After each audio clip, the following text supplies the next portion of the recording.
Flintlock is an absolute piece of dog shit dog water that never should have been released. It is DEI, SBI trash, and anybody that sees it posted for sale on any storefront should call their local senator no less than 186 times and call for the immediate blacklisting and subsequent closure of any storefront that sells it. Hurry, get on the phone, call them now. The fate of the gaming community is at stake. It's in your hands. Shit. Is that what y'all wanted me to say? Let's get into the review.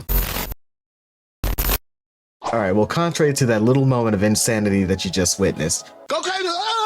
No, I don't think Flintlock is DEI sweet baby trash.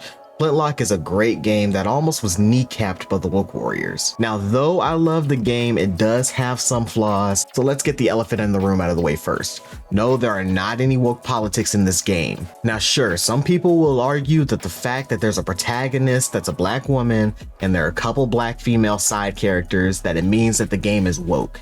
But this couldn't be further from the truth. At no point does a person's race or gender or sexual orientation get brought up in any fashion.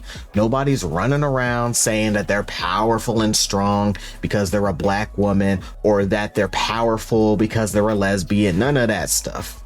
There's no racial storylines or lesbian storylines or anything, or even gay, you know, any of that type of stuff. So those of you that haven't tried the game can rest easy on that front. Now, sure, an argument can be made that Nor was handed her power and didn't really earn anything, but this argument is incredibly weak in my opinion, because there's no difference in that in other shows or games where the protagonist stumbles upon some thing that gives them incredible power.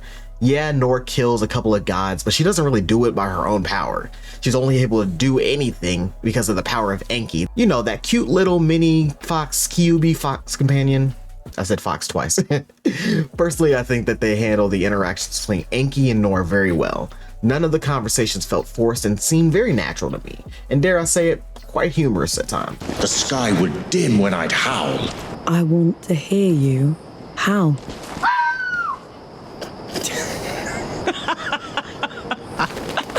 Now, with all of that stuff out of the way, let's get into the main meat and potatoes of the review. I'll start out with the things I have an issue with first. Now, first off, and this issue did eventually seem to get fixed, but I made mention of it in the beginning of my playthrough. When you're doing a finisher on an opponent, for some reason in the middle of your finisher, another enemy was able to hit you, which then ruins your point multiplier. Now, this only happened in the first couple hours that I played the game, and it didn't seem to happen anymore, so I'm pretty sure it got patched out. Another thing I didn't like was the shielded enemies. The shielded enemies are the most annoying enemies in the entire game.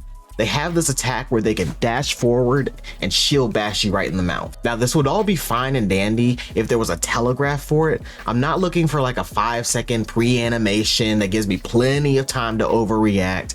I'm not looking for anything like that, but just maybe something where they're kind of lowering their shoulder a little bit beforehand to indicate that something's coming. It could even be something as quick as like this, something like that. And they don't have to stop walking around to do it. Just something, just a little indication is all I'm asking for. This dash attack happens so quickly that you don't have any time to react to it. It's ruined my multiplier so many times and it's extremely infuriating. Now, another thing that kind of branches off that is the enemies with the spears. They have the same issue as the shielded enemies, where they have a spear thrust that's so fast you don't have time to react to it, which again ruins your multiplier. Neither of these things are a massive deal breaker, but it can be very annoying at times, especially when you have a really big multiplier stacked with lots of points. Now, admittedly, this next issue is kind of me just nitpicking.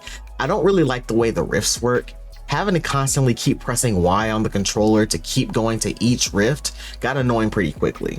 I can see why they would be doing this. The way I see this can be fixed would be just allowing the player to hold down the Y button to travel from rift to rift without having to keep pressing the button each time. I sort of understand why they did it. I imagine what they're thinking is that they want you to have control over which rift you go to next. But most of the time the rifts are in a straight line and no branching paths, so I just wish I had the option to just hold the button down and just cruise. My last criticism of the game is the story. Not that the story is bad per se, but it's pretty forgettable. I honestly couldn't tell you anything significantly gripping that happens. You know, something that exemplifies it having amazing writing or something.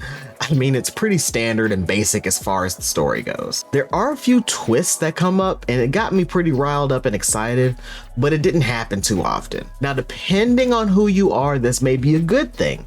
because you might be the type of person that doesn't care about a bunch of story and you just want to jump straight into the action. And on that front, you'll be happy. As far as the story goes, if I were to give it a number rating, I'd say it's about a 6 or 7 out of 10. Not bad, but not particularly memorable either. Just middle of the road. Now, with all the negatives out of the way, let's get into the things I really like about the game. First, let me quickly preface, I'm a very aggressive type of gamer. This reason alone is the main reason why I can't play Dark Souls games that well. I just can't get myself to kind of slow down, assess my opponent, and know when to roll or when to attack. I like to go Unga Bunga Caveman anime style, dip, dodge, duck, swing, jump, and flip all over the place in quick succession, and Flintlock allows me to do most of that. It's definitely a game for the aggressive player. I love the fact that when you do take the time to slow down and observe your opponent, kind of just walk around a little bit, you can still do damage to their shield by using their withering via Inky. Inky allows you to do other things like sweeping up your opponent and even doing a Thunder God Slam, which was one of my favorite moves to do. The Hammer of Justice, I like to call it. Now, one of my favorite things about this game that I loved was the parrying. It was very, very satisfying. Not anything close to Sekiro satisfying, of course, but the animations you get when you get a parry off are some of the most satisfying moments in combat of the game. I remember multiple times when fighting one of the gods where I would get the parry off and then immediately swing my hammer right into their face, watching them topple over, and this would happen multiple times back to back to back. And it felt really good. It just feels good to the aggressive player. All right, now switching gears, I wanted to talk a little bit about what I liked about the upgrade system. One of the things I hate about Souls games is that you have to stack up your points without dying to upgrade everything. Whether it be your weapons, your armor, your abilities, because when you die, you potentially can lose all of them.